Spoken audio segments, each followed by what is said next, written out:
Começamos, pois, com nossa aula, Teologia de Igreja, estamos na aula número 9. Então, estamos conscientes que é uma introdução ao estudo da Igreja. O interesse de nossa aula é crescer finalmente em amor, né? Pela nossa Igreja, e para isso precisamos de formação, para crescer na fé. E hoje, se temos o tempo, eu quero partilhar com vocês um texto muito bonito, mas isso vai ser até o final e pode ser que cheguemos hoje até lá.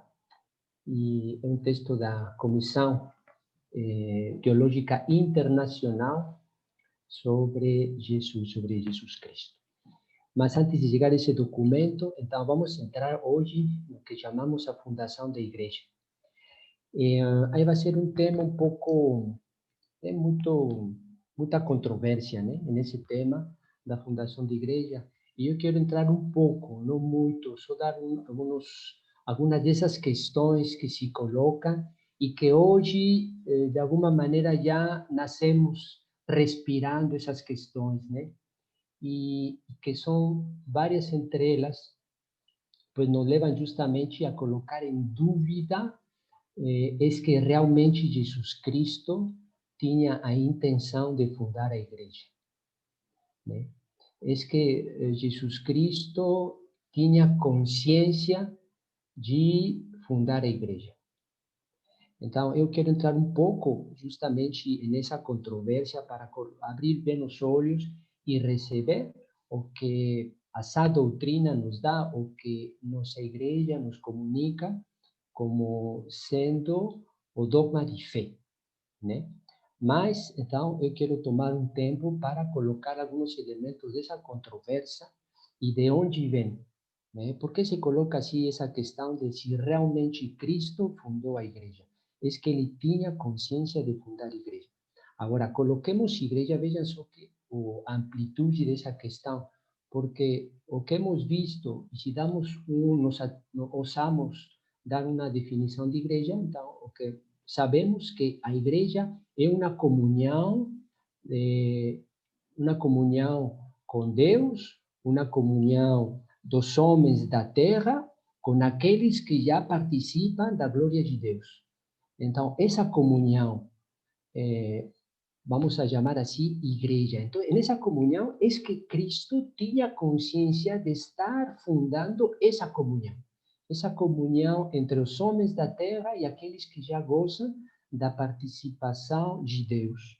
Podemos falar assim do reino dos céus, aqueles que já estão no reino dos céus. Essa comunhão que é a igreja é que Cristo, há 2000 anos nesta terra, quando estava andando nos caminhos de Nazaré, da Galileia, de Jerusalém, em seus atos, suas palavras e obras, né, tinha consciência de criar a igreja, de fundar a igreja.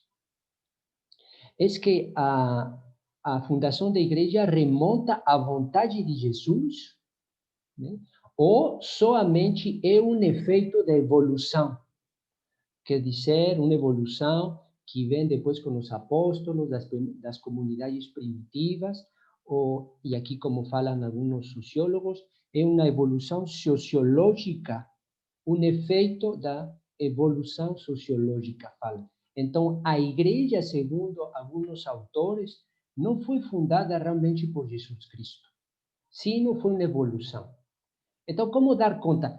E vemos que quando colocamos assim esses primeiros argumentos, até em um sentido, pode nos dar um pouco de confiança. Como confiança? Sim, confiança entre aspas, né? Porque quando vemos todos os escândalos da igreja, então não pode dizer, é verdade, pois Jesus Cristo não queria fundar a igreja. Mas isso são condições da sociedade, uma evolução. Então, a igreja é chamada a evoluir com o seu tempo. Então, Jesus Cristo sim, a igreja não, né? Escutamos hoje alguns jovens, mas também adultos, né, que falam assim: igreja sim, Jesus Cristo não. Então, eu estou de acordo porque Jesus Cristo fala de amor, de misericórdia, mas quando passamos a igreja com todos esses dogmas, E hoje, com todas essas confusões que existem, então, não, eu não estou de acordo com aquilo. Né? Não estou de acordo com aquilo. Então, como acolher realmente, ou como compreender que Cristo fundou a igreja? Né? Então, vejam aí que eu quero colocar essa questão. E vemos que, assim como se apresenta esses argumentos, que podemos resumir assim, Jesus sim, Deus sim, igreja não, vemos que existe uma separação, finalmente, entre igreja e Jesus. Né? Uma separação. Que encontrei esta frase, que é muito conhecida, que é de um francês, teólogo, padre teólogo francês, 1857-1940, e o nome dele é Alfred Loisy. Alfred, como Alfred, não sei se existe aqui em Brasil, Alfred Loisy, e esse homem fala o seguinte, uma frase que eu me lembro que foi citada aqui quando eu estava chegando no Brasil, pelo padre Fábio de Mello, citou essa frase, e depois aí uma confusão. Isso foi há 3 anos, porque eu tenho aqui quase 3 anos, então eu escutei aqui. E essa frase que aí falou o padre Fábio de Mello é esta, que tomou deste padre teólogo francês, e que fala assim, dice, Jesus anunciava o reino e eis a igreja que chegou. Esta é a frase. Jesus anunciava o reino e eis a igreja que chegou. Aí, como eu sei que tem aí 2 pessoas que falam francês, então a frase seria assim, Jesus annonciait le royaume et c'est l'église qui est venue. Então, nesta frase deixa-se muita coisa, muita ambiguidade, né? Finalmente, Jesus Cristo, que estava anunciando era reino de Deus, reino do céu, ele não tinha intenção nenhuma na igreja. A igreja, criação dos homens. Então, compreendemos, podemos aí a consequência daquilo, criação dos homens, corrupção. Jesus sim, igreja não. Então, temos que aprofundar e ver de onde vem essa controvérsia, porque essa separação entre Jesus e a fundação da igreja. Tá bom? Agora vamos entrar, ponto número 2, para compreender de onde vem essa separação entre Jesus e a igreja. E o que vamos saber que essa separação vem justamente de uma concepção de Jesus e uma separação de Jesus entre um Jesus que se fala Jesus da história e Jesus da fé. Jesus da história e de Jesus da fé. Aqui vou entrar um pouco nesse tema, porque se fala que o Jesus da história não tinha intenção nenhuma de fundar a igreja. Mas aqui eu vou explicar com mais calma. Né? Pelo momento, e vou explicar quando se fala entre essa separação de Jesus da fé, ou Jesus dogmático, né? Mas é mais conhecido assim como Jesus da fé, e Jesus da história. Então, mas o que quero que fique claro é que é uma questão que tem que ver com Cristo, finalmente. Essa separação entre a fundação da Igreja de Jesus Cristo é uma questão que vem a Cristo. Então, vamos entrar um pouco nesse debate, ponto número 2, qual é essa separação, por que se separou Jesus da história e Jesus da fé? O que é isso? Então, vamos entrar aí rapidamente, assim, em um panorama muito, muito rápido, estamos na introdução da história, para chegar a este ponto que nos interessa. Então, até o século XVI, encontramos que nos centramos na figura de Jesus Cristo. Até o século XVI, existe una época que podemos llamar como una época acrítica. No se critica o que está en los evangelios, no se critica, se acolhe, todo se acolhe, né? Então, não existe crítica nenhuma até o século XVI. Depois, que vamos a ter? Depois, aí quando vem 1517, né, Lutero e Calvino com a Reforma Protestante. E que nos fala essa Reforma Protestante? Somente a Escritura. Não se aceita outra interpretação. Quer dizer que se coloca entre parênteses qualquer tipo de interpretação que vem da comunidade. Ora, comunidade está falando da igreja. Lutero, Calvino não vão aceitar a interpretação que se faz da Escritura Santa feita pela igreja. Agora, nós podemos nos perguntar, é que isso é válido? Por que Lutero coloca essa desconfiança na igreja? Né? Século 1517. Agora, vejam só, aqui vou ler algumas dessas teses que vai colocar aí em Alemanha no dia 31 de outubro de 1517. Aí vou ler, sobre todo, tem 3 pontos, né?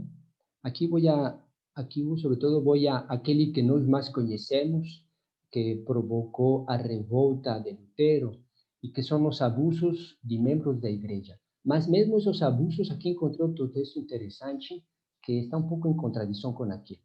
Mas primeiro coloquemos o que todos conhecemos: Lutero se revoltou pelos abusos que existiam na igreja. Então, que consiste em venda de cargos eclesiásticos, comércio de artigos religiosos, relíquias, podíamos comprar relíquias, as famosas indulgências, se compram essas indulgências e se ganha o céu, e também o comportamento inadequado ao clero, vida luxuosa e mundana, que se contrastava com a espiritualidade de cristãos e da própria doutrina defendida pela igreja. Então vemos que aí Lutero fica revoltado. Olhem algumas, por aqui encontrei, algumas de suas teses. Ele colocou 95 teses. E vejam, aqui, vou citar uma, a tese 27. Diz Lutero: pregam futilidades, criticando aos pregadores da Igreja Católica, né? Pregam futilidades humanas quantos alegam que no momento em que a moeda soa ao cair na caixa, a alma se vai do purgatório.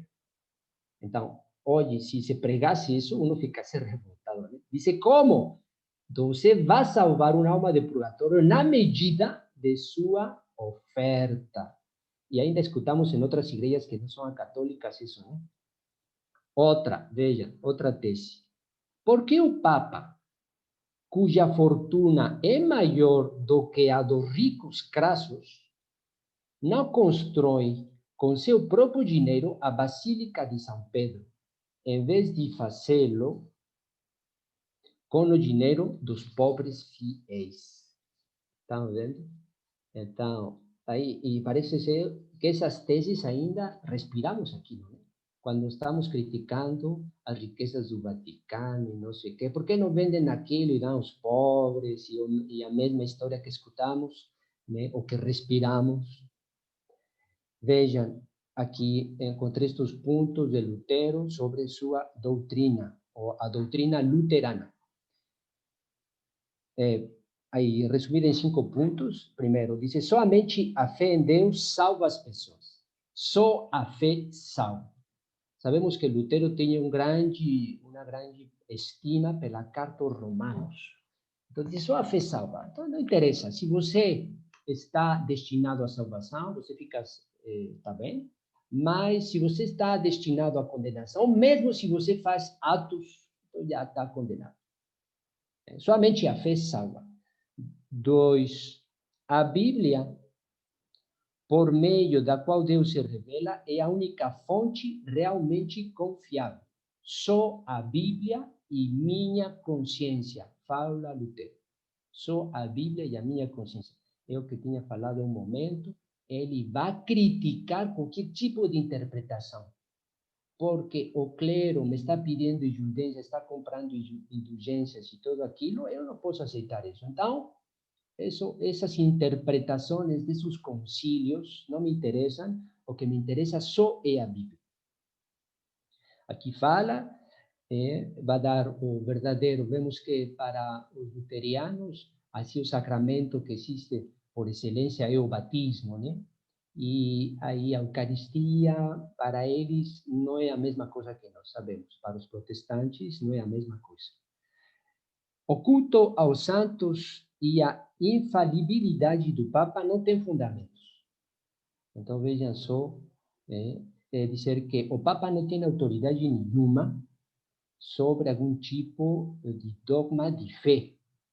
Então, ele pode se equivocar. É um homem e o que se refere aos artigos da fé, o dogma, ele não tem autoridade. Então, e, último ponto, qualquer membro da igreja pode se casar. Então, século XVI, vejam só que é muito atual, 1517, por isso que falava que não respiramos tudo aquilo. Não respiramos esse tipo de doutrina, finalmente, e que, às vezes, inconscientemente, podemos falar, como alguns falam, igreja sim, quer dizer, Jesus sim, igreja não. Por todo isto e ainda mais. Então, aí encontramos Martim Lutero. Não nos perdamos, se estou entrando neste ponto, é para compreender de onde vem essa separação, né? De onde vem essa separação entre Jesus e a fundação da igreja, e para isso estamos vendo e estamos tratando de compreender que tem que ver com uma questão sobre Cristo, e nessa questão sobre Cristo existe uma separação, e é por isso que estamos entrando rapidamente nesta coisa de história, para ver que existe, se realizou uma separação que se chama entre Jesus da fé e Jesus da história. Precisamos compreender um pouco isso para compreender realmente essa separação que existe entre Jesus e a fundação da igreja. Tá bom? Então, aí temos Reforma Protestante, depois vai ter aí, vou citar alguns nomes, para muitos dentre eles são alemães, e têm nessa escola de teologia Tübingen, aí não pronuncio alemão, mas é assim, mais ou menos que se fala, Tübingen. E nessa escola, aí vários desses autores que vou citar pertencem a essa escola. E cabe mencionar que, aqui vamos entrar com um nome que se chama Reimarus, e vejam só como vai começar a separar, porque diz que a Bíblia, o que falava Lutero, que só a Bíblia é o que interessa, mas Reimarus vai dizer não, porque a fé não pode ser sustentada no que fala os escritos, alguns escritos da Bíblia, porque a fé está carregada de muita emoção. Então, como a fé tem muita emoção, isso deixa a objetividade da ciência. Então, nós temos que deixar isso de um lado e temos que ver o que existe realmente de científico na Bíblia. Então, aí vai começar a nascer aquele método que hoje conhecemos como que se estuda para alguns estudos exegéticos de estudo da Bíblia, método histórico-crítico. Quer dizer que nesse método histórico-crítico, aqui nos pode falar mais Teresa, né, Cristiani, que conhecem, que trabalham com todo esse tipo de métodos que é utilizado. Então, são esses métodos na qual se trata de ver realmente a razão ou a cientificidade, se eu posso falar assim, nesses termos, desses textos. Se eu falo de outra maneira, o que é realmente verdadeiro desses textos? O que é realmente científico de aquilo que nos fala a Bíblia, né? Então, com Reimarus começa toda essa Vean que ahí comenzó ainda una separación, porque con Lutero só interessava a Bíblia. Então, deixou de um lado o magistério, a comunidade. Disse, isso fica de lado, a Bíblia e minha consciência. Mas com Rei Maros, não somente deixa de lado a interpretação, me disse, a Bíblia, cuidado, não é muito confiável porque tem muita carga emocional. Todos aqueles que escreveram aquilo, a fé tinha muita emoção, então temos que estudar a Bíblia de uma maneira séria, e para isso é melhor utilizar este método. Né? Então, veja só que a fé começa a ficar assim como cada vez mais diluída.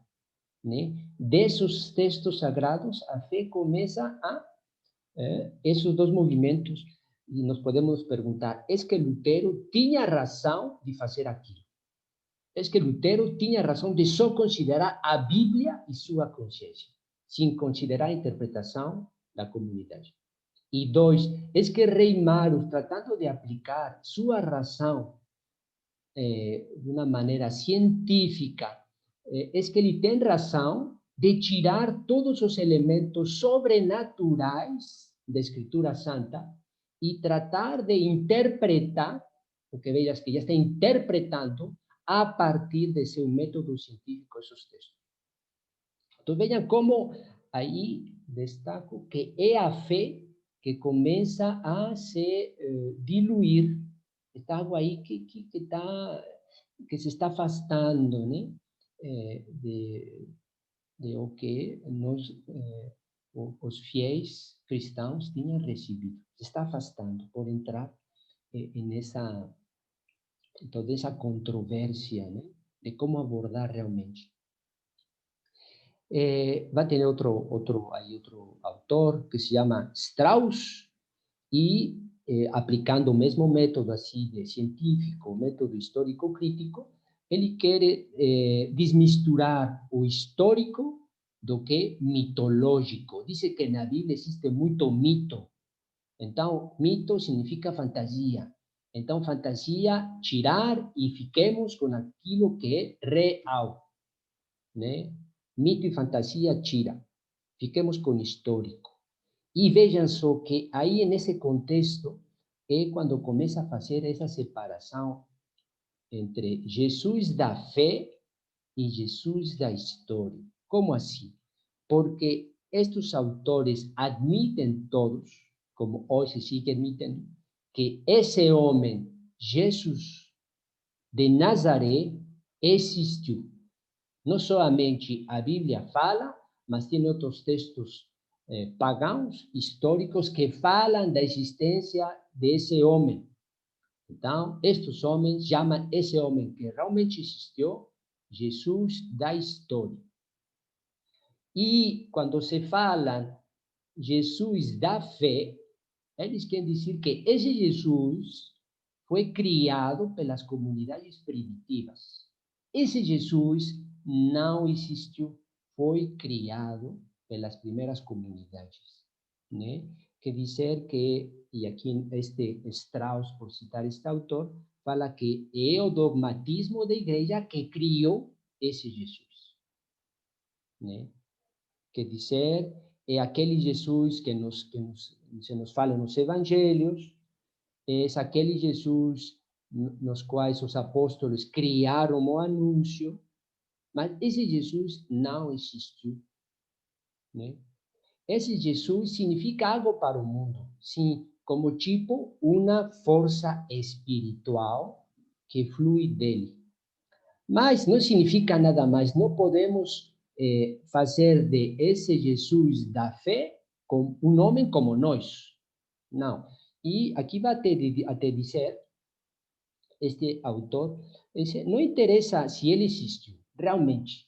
Se existiu ou não, isso não interessa. Mas o que interessa é o que Deus nos quer dizer através deste homem, através deste homem.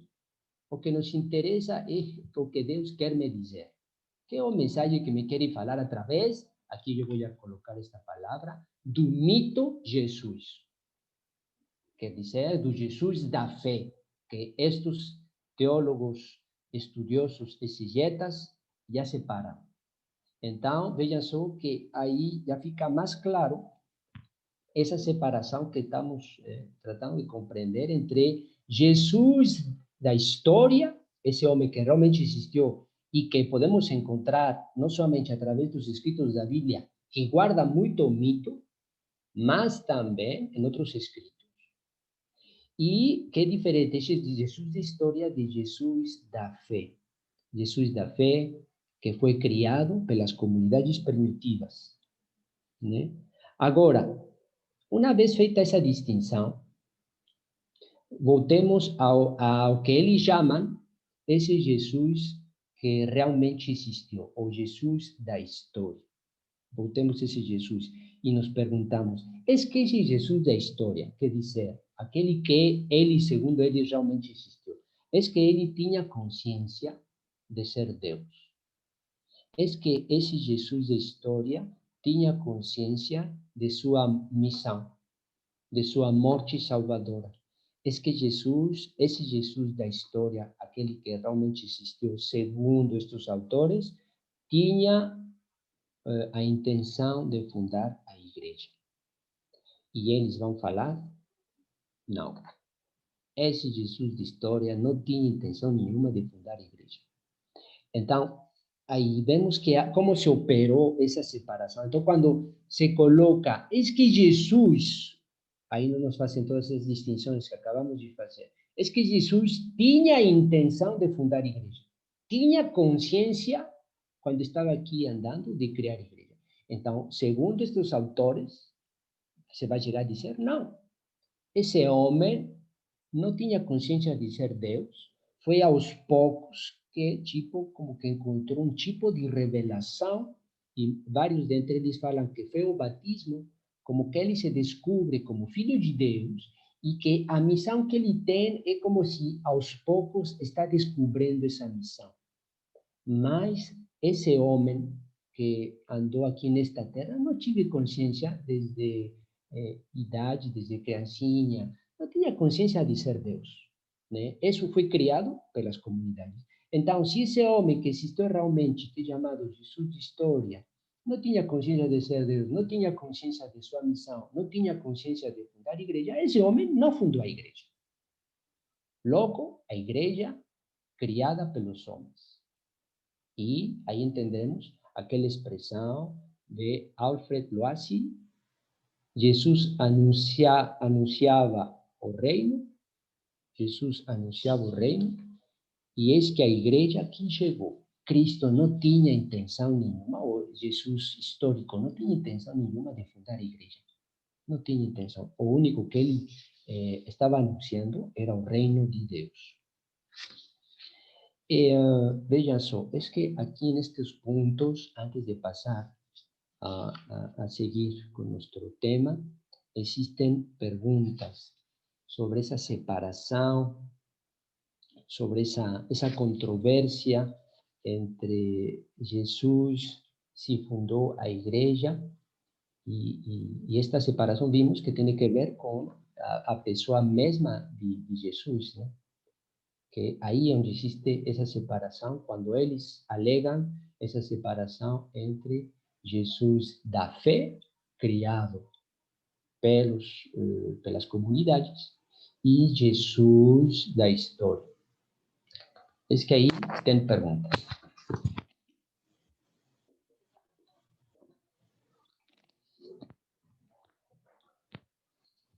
Ficou todo claro? Padre, então a gente pode dizer que alguns teólogos dizem que existe o Jesus histórico, só que ele não tinha a intenção de fundar a igreja, porque ele não tinha consciência que era Deus. Sim, exatamente. É o que falam eles. É o que falam eles. Diz, sim, existiu esse homem, mas esse homem não tinha consciência, não fundou a igreja. Nenhuma. E aquele outro que é o Jesus da fé, aquele que os cristãos falam que é filho de Deus, então isso foi criado pelas comunidades cristãs, né? Pelos apóstolos e essas primeiras comunidades. Sim, muito bom. Tá bom. Tudo bom, Marta? Era um pouco a pergunta que você deixou a última vez. Se lembra? Aí quando você colocava um pouco Lutero e toda essa questão, não sei se já ficou aí um pouco mais esclarecido esse tema. Bom dia, padre. Sim, Bom dia. Tá um pouco nessa linha, né, dessa discussão dos teólogos, que alguns dizem, né, que Jesus não tinha finalidade de fundar a igreja. E então foi pensando um pouco nisso, né, e também toda essa questão de Lutero e Calvino, dessa rejeição, né? Tá bom. Então aí já respondi um pouco mais. Sim. Muito bom. Obrigada. Sigamos então. Agora precisamos encontrar esos argumentos, ¿no? Una vez que encontramos esta controversia, entonces, ¿cómo responder a toda esa cuestión de si Jesús tenía a intención de fundar iglesia? Jesús tenía conciencia de fundar iglesia. Y aquí también destaco que después de aquella separación entre Jesús, la historia y la fundación de la iglesia, já não se vai, eles já não querem falar de fundação, instituição, sino falam eles de nascimento da igreja. Nascimento e como um acontecimento pós-pascal, depois da morte de Cristo, então a igreja nasceu, né? Mas Cristo, ou esse homem, não tinha intenção nenhuma. Então vamos agora a dar conta a partir da fé, né? E olhar se Cristo tinha ou não intenção de fundar a igreja. Então, o primeiro ponto aqui que colocamos é a fé, né? Nós abordamos este estudo da fundação da igreja a partir da fé. E a fé quer dizer que estes escritos que nós recebemos na revelação, nós recebemos inspirados por Deus e não aderimos a ele. E quem nos fala estes escritos? Mateus 16, 16, essa confissão de fé de Pedro que nos fala: tu és o Filho de Deus, o Cristo. Aí está.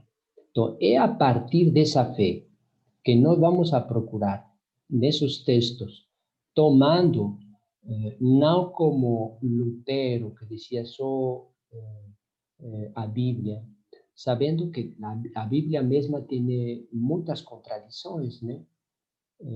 E que precisamos uma leitura, alguém que nos ajude a ler esses textos e a interpretar de maneira adequada esses textos.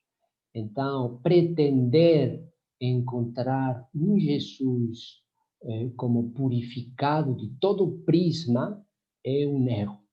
Não podemos, temos que aceitar essa interpretação, né? E a Bíblia, aqui eu faço um parênteses, também nos dá aspectos históricos. Nós somos como Rei Maros, que dizia, não, porque a fé está carregada de um grande sentimento de emoção, não podemos tomar em conta. Não, se a Bíblia tem elementos históricos, né? Tem elementos históricos, nós acreditamos. Então, porque como confiar em um homem que não existiu? Isso coloca em grande perigo nossa fé. E quem dentre nós gostaria de confiar em um homem que não tem consciência do que está fazendo? Não acho que ninguém. Um homem que está descobrindo sua missão assim, que um dia se acordou e que vai se batizar e que diz, eu sinto uma missão, e esta missão é assim, tipo, oferecer minha vida. Quem vai confiar em um homem assim? Não. Nós acreditamos, então, primeiro, a primazia, o primado da fé. Tu és o Filho de Deus, o Cristo, Pedro. Então, só podemos entrar nessa reflexão a partir desses princípios da fé. E, a partir de aí, então, segundo elemento importante, Jesus participava na sua consciência, Jesus participava da singularidade e natureza misteriosa de sua pessoa. Cristo tinha consciência desde criancinha que é Filho de Deus. Sempre. E isso vamos aqui só citar alguns textos. E aqui eu já começo a entrar nesse documento que tinha falado da Comissão Teológica Internacional, que aí tem alguns textos e algumas afirmações que aqui vou tomar, e que falam assim, né? Então, é um princípio. Cristo tinha consciência de ser filho de Deus. E aí, um primeiro texto que podemos assim olhar é Lucas, capítulo 2, né? Quando tem 12 anos, Jesus se separa, é perdido, e que vai responder a sua mãe pergunta, filho, por que nos fizeste isto? Teu pai e eu estávamos angustiados te procurando. E aí que responde, porque me procuravas, eu tenho que estar nos assuntos de meu pai. Então, há 12 anos, aí temos esse texto, que nós recebemos na fé, Cristo já tem consciência de ser Deus. E se tem consciência de ser Deus, ser filho de Deus, então, significa que Jesus tem consciência de ser filho, ter consciência de sua missão. Veja só, isso assim até nos dá arrepios, né? Cristo desde sempre sabia o que esperava dele, o que ia acontecer, né? E já nos podemos avançar, né? Porque aí, bueno, ainda não vai responder, mas se tem consciência, então já vemos que nos aproximamos dessa pergunta sobre es que Cristo tinha consciência de criar a igreja, né? Mas aqui, com o que acabo de dizer, já nos podemos aproximar ainda mais a essa pergunta, essa resposta que eu disse. Isso porque vou dar alguns textos, então, desse documento, sobre a consciência que Cristo tinha de sua pessoa, a consciência que Cristo tinha de sua missão. Então, esse texto só encontrei em espanhol, e aí a tradução, então uno tem que traduzir, não está muito longe, então aí a tradução acho que não é muito boa. Aí vou pedir ajuda a Teresa, depois que me ajude a traduzir bem esse texto, para fazer chegar a vocês, né? Eu mais ou menos tratei de traduzir, então se dá, só vou ler aqui, porque vai dar 4 proposições, 4 afirmações, e vai abordar a partir, então, da Escritura Santa, né? Então, está muito bom para nós crescer na fé de nosso Senhor Jesus Cristo. Primeira afirmação, que como podemos resumir, peraí, aqui tenho. A autoridade de Jesus, vemos que Jesus realiza muitos atos de autoridade, né? Você se lembra daquela passagem quando os fariseus perguntam de que autoridade você faz isto? Né? E aquela palavra que falavam as multidões dizendo, este homem fala com autoridade. Então vemos que Cristo tem uma autoridade, né? E também que vai realizar muitos gestos, né? Então, o que funda a autoridade de Cristo, né? E aqui nos fala este documento com esta primeira afirmação. Veja só, diz, a vida de Jesus testemunha a consciência de seu relacionamento filial com o Pai. A vida de Jesus testemunha a consciência de seu relacionamento filial com o Pai. Toda a vida de Cristo está testemunhando isto. O Pai e eu conheço quem é o Pai e eu revelo quem é o Pai. O verdadeiro conhecimento do Pai sou eu que dá, porque eu conheço de onde veio e para onde vou, né? Todas essas palavras citadas aí do Evangelho de João. Então, Cristo, em cada uma de suas ações, tem um relacionamento filial. Então, tem consciência desse relacionamento. Agora, estas afirmações, aqui está na primeira proposição, todo isto vem da Bíblia, né? Todo isto vem de aqui. Foram estes homens que trabalharam, entre eles, porque isto foi escrito em 1985, entre eles já estava nosso querido Papa Bento XVI, cardeal Joseph Ratzinger e outros cardeais teólogos como Baltasar, que são grandes figuras, né? Então, consciência de relacionamento. Seu comportamento e suas palavras, que são as do perfeito servo, implicam uma autoridade que seja dos profetas antigos e corresponde apenas a Deus. Então, Jesus tem uma autoridade além daquela dos profetas. Comportamentos e palavras, ações. Ele se mostra como o verdadeiro servo, aquele que nos fala Isaías.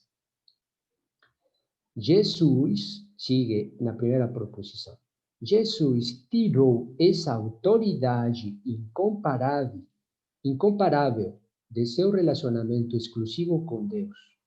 Então, essa autoridade Jesus a tem de seu Pai, do relacionamento que ele tem com o Pai. É por isso que realiza todos esses gestos de autoridade, palavras e obras. Jesus tirou essa autoridade incomparável de seu relacionamento exclusivo com Deus, a que ele chama de meu Pai. E vejam, aqui acaba com esta última afirmação. Ele estava ciente de ser o único Filho de Deus. E nesse sentido, de ser ele mesmo Deus. Jesus Cristo tinha consciência de ser Deus. Aqui, só agora. As primeiras comunidades cristãs, cartas Filipenses, capítulo 2. Vejam como falam deste homem, Jesus Cristo. Então, a consciência que já se tinha nas primeiras comunidades. Então, Romanos, Coríntios, Efésios, Gálatas, Efésios, Filipenses. Filipenses 2, que temos esse hino cristológico. Vejam só o que fala dele. Capítulo 2, versículo 6. Ele, estando na forma de Deus, não só de seu direito de ser tratado como um Deus, mas se despojou. Então, ele estando na forma de Deus. Já, aí nos fala. Nesse hino, e aí tem outros mais, né? A confissão de Gálatas 4:4. Então, vamos um pouco atrás. Gálatas 4:4. Nos fala o quê? Nos fala o seguinte: quando, porém, chegou a plenitude do tempo, enviou Deus o seu Filho, nascido de mulher. Né? Então, Deus enviou seu Filho. Palavras de Paulo. Então, e aqui nos dá vários outros textos que manifestam justamente essa consciência que Jesus tinha de ser Deus. Isso assim é muito impressionante, né? Quando pensamos e meditamos. Porque hoje nos querem fazer pensar que não, que Jesus descobriu, né? Que ele não tinha. E também, então, com todo aquilo que estou falando, esse método que quer muito científico, e finalmente está tirando a fé, né? E fazem de Jesus Cristo um homem. Se existiu, mas não tinha consciência de nada, né? E vejam só como a fé é em grande perigo. No, cuando leemos aquí, a partir de estas afirmaciones que nos da Sagrada Escritura de fe, y que Cristo tenía conciencia de ser Filho de Deus. Não sei, para nós pode parecer evidente, se é assim, que bom, e guardemos essa fé, porque é muito importante, mas hoje realmente estamos em um ambiente no qual mesmo os cristãos se acham así como que están pensando bien, y teólogos y padres, y no sé qué, y todos falan así, no, mas Jesús, yo puedo demostrar, no sé qué. Que ese hombre no tenía conciencia ninguna de ser Deus, ¿no? Então, vejam que é uma coisa assim muito importante. Acessar realmente a fé de Jesus Cristo através dos escritos. Então, pregação apostólica.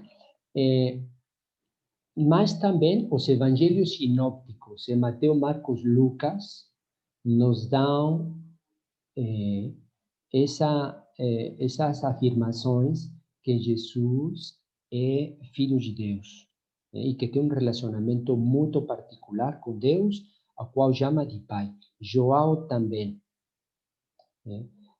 Vejam, aqui mesmo, para não deixar, Gálatas 4:6. Dice, es porque sois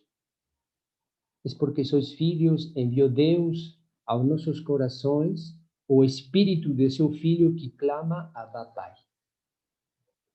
Jesus Cristo tem um relacionamento com Deus muito particular. E se nós, se tomamos um pouco, ficamos atentos, vamos a notar que é a partir dele que nós chamamos a Deus de Pai.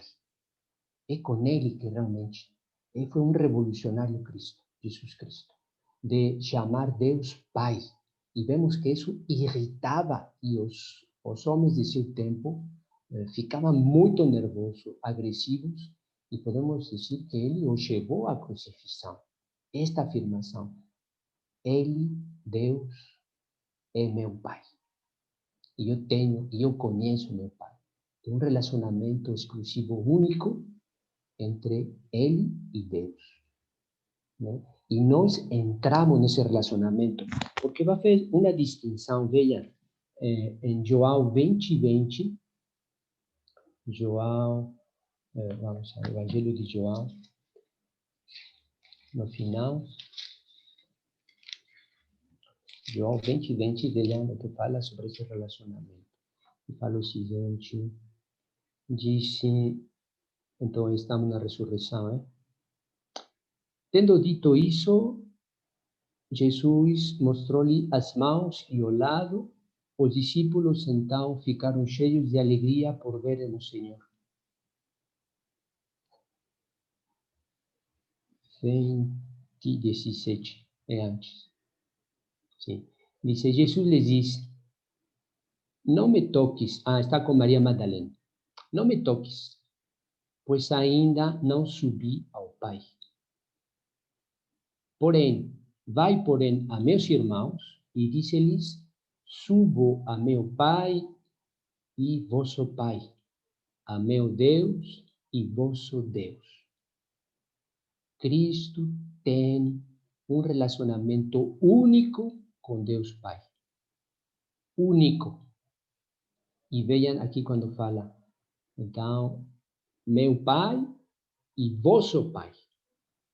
Né? Então, um relacionamento único e exclusivo. Então, aí nesses textos, rapidamente, aí, a partir das primeiras pregações apostólicas, vimos aí com esse hino aos Filipenses, evangelhos sinópticos, e agora Evangelho de João, e aí tem ainda muitos outros textos, né, que falam realmente de Jesus Cristo ter essa consciência de ser Filho de Deus. Né? E vejam, que antes de manifestar-se aos homens, ele já tinha consciência de ser Deus. Não, essa consciência não apareceu no momento que se manifestou. Não, quando já estava na vida escondida com Nossa Senhora e José, Nazaré, aí vemos Jesus de 12 anos, já tem consciência de ser Deus. E isso fundamenta, então, a autoridade de Jesus e sua missão. Agora, aqui faço um parênteses, porque aqui tem uma questão um pouco longe que vou colocar. Dice, o Senhor fala apenas para colaborar. Tenho lido livros, é uma questão de Cristiane Fernandes. Dice, quanto à fala do Senhor apenas para colaborar, tenho lido os livros O Senhor e Jesus sabia que era Deus. Sobre este último livro, Jesus sabia que era Deus de François Defrus, apresenta essa questão como solução hipotética, que Jesus sabia que era Deus. E supõe que o quarto evangelho de São João, apresentando-nos um Jesus consciente de sua divindade, diga plenamente a verdade, como o próprio São João professa, e investiga se tal solução corresponde realmente àquilo que deve ter sido a história da pregação de Jesus e dos apóstolos e da igreja. A conclusão é positiva. Jesus, diz Defrus, teria se reconhecido integralmente na imagem de São João que ele nos apresenta. Sim, não somente na imagem de São João, mas também, como estou falando aqui, nos sinópticos e nas primeiras pregações apostólicas, nas quais encontramos esses signos, como este que citei, da Carta aos Filipenses, capítulo 2. Mas tá bom. Obrigado pela colaboração. Então,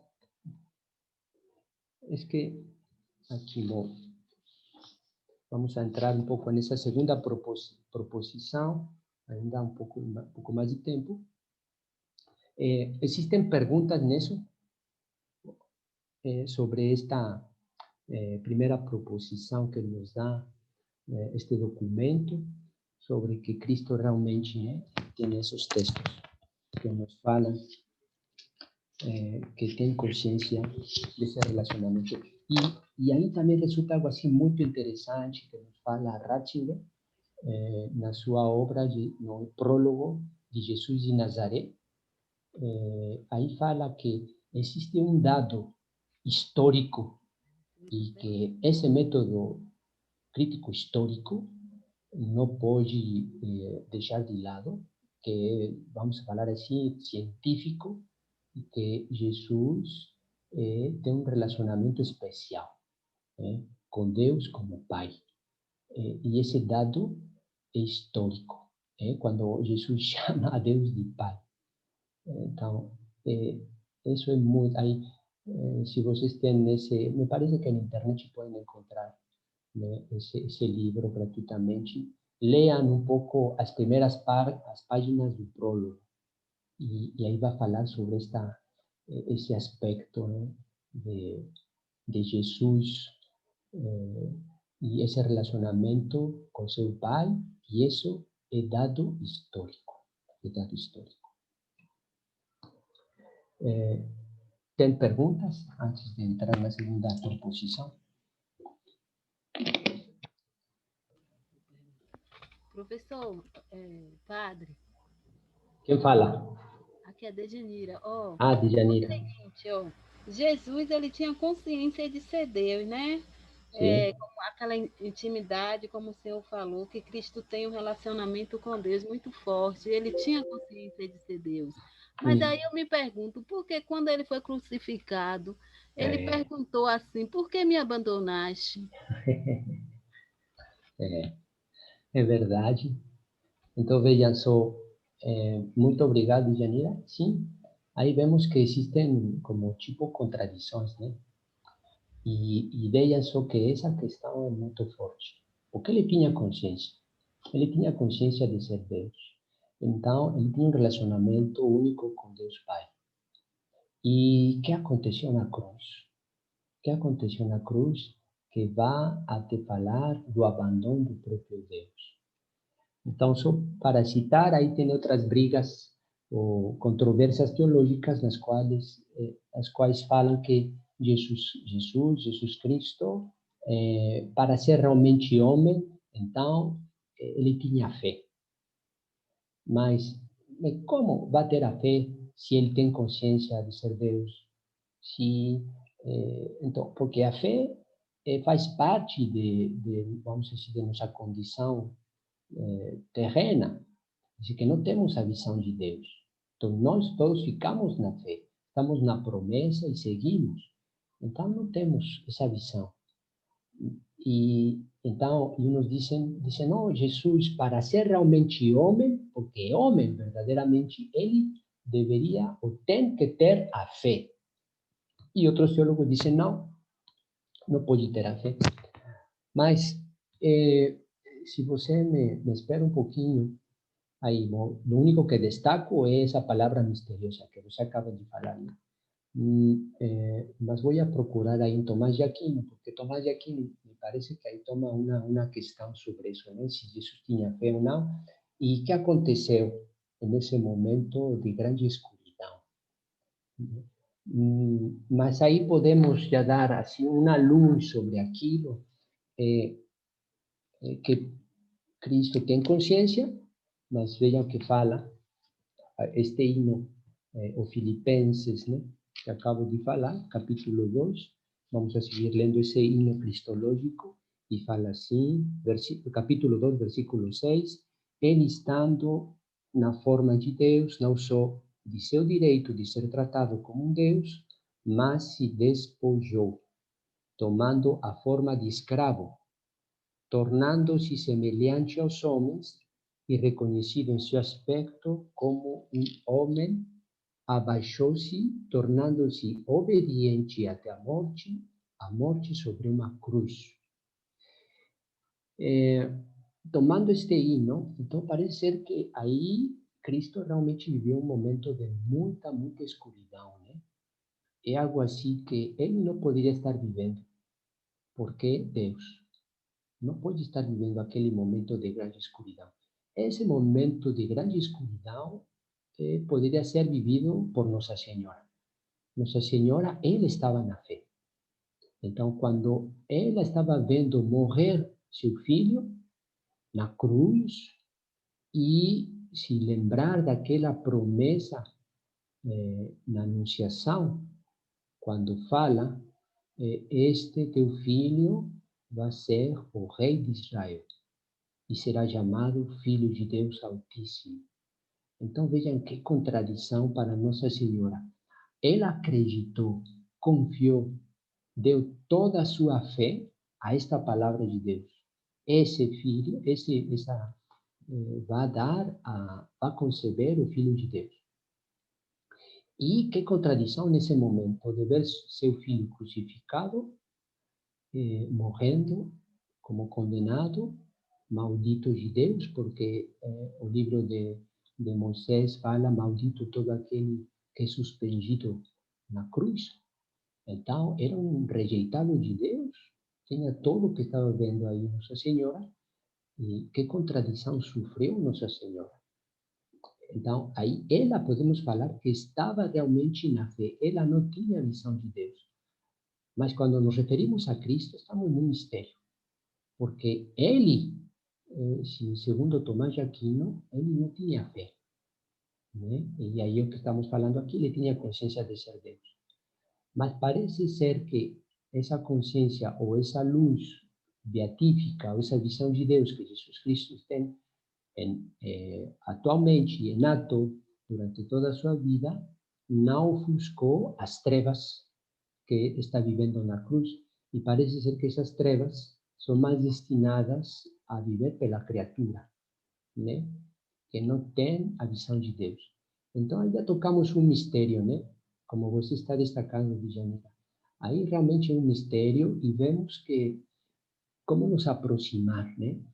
E a teologia aí nos ajuda para tratar de compreender, fazendo distinções assim, adequadas, mas ficamos assim na antessala ou na porta do mistério, né? E podemos seguir aprofundando, né? Mas veja só que a teologia nos ajuda para isso. Então, a teologia nos ajuda a ver esse mistério, né? O que aconteceu aí, tá? Podemos estudar esse tema, né? Mas como vamos afirmar algo contundente? Está difícil. Então, nós podemos seguir a autoridade dos padres da igreja, o que nos ensina a igreja sobre a doutrina, né? Nós mesmos seguir esses caminhos de reflexão, mas vemos que aí estamos tocando um mistério. É a mesma mistério da ressurreição, o mistério da Santíssima Trindade. Então, são mistérios assim que nos quais a razão fica aí. Nós podemos compreender e precisamos colocar toda a nossa inteligência ao serviço dessa compreensão. Mas aí vemos que temos como um limite, né? Como compreender? Então, podemos precisar sim, mas o que mantemos é que Jesus Cristo tem a visão de Deus, tem consciência de Deus, e ao mesmo tempo, porque essa palavra também é verdadeira, nosso Senhor, meu Deus, por que me abandonaste? Então, estamos aí em um mistério difícil como se esclarecer, né? Quer falar, Janira? Não quero falar mais nada, não. Obrigada. Tá bom.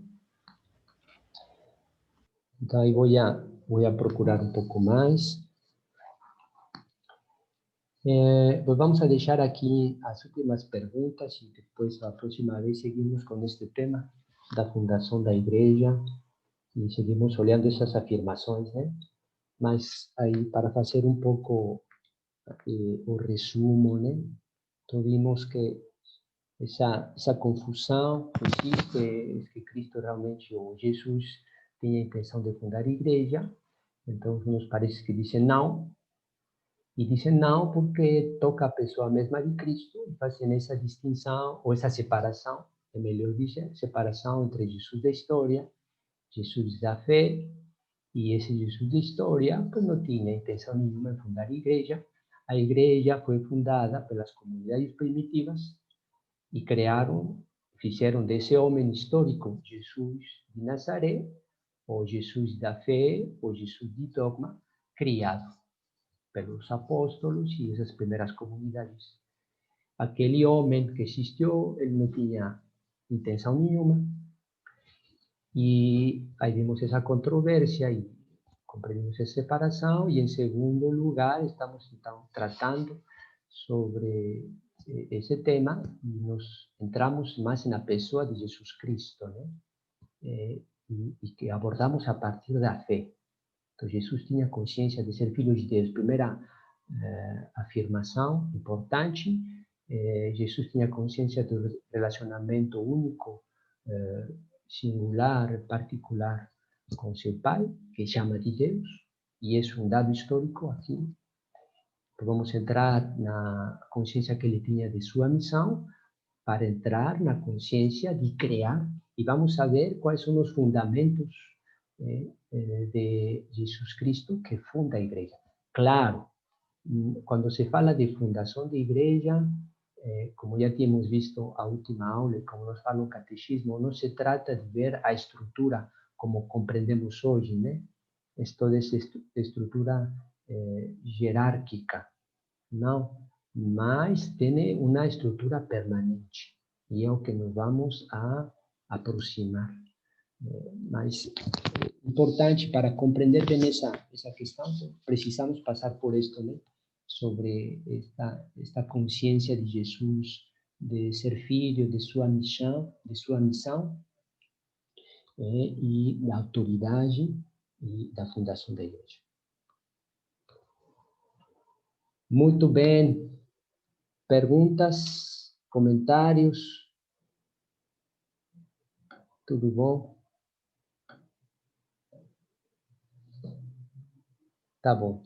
Então vamos a dar graças ao Senhor. Vamos fazer uma oração em nome do Pai, do Filho e do Espírito Santo. Amém. A Nossa Senhora, Mãe da Igreja. Ave Maria, cheia de graça, o Senhor é convosco. Bendita sois vós entre as mulheres, e bendito é o fruto do vosso ventre, Jesus. Santa Maria, Mãe de Deus, rogai por nós, pecadores, agora e a hora de nossa morte. Amém. Em nome do Pai, do Filho e do Espírito Santo. Amém. Muito bom.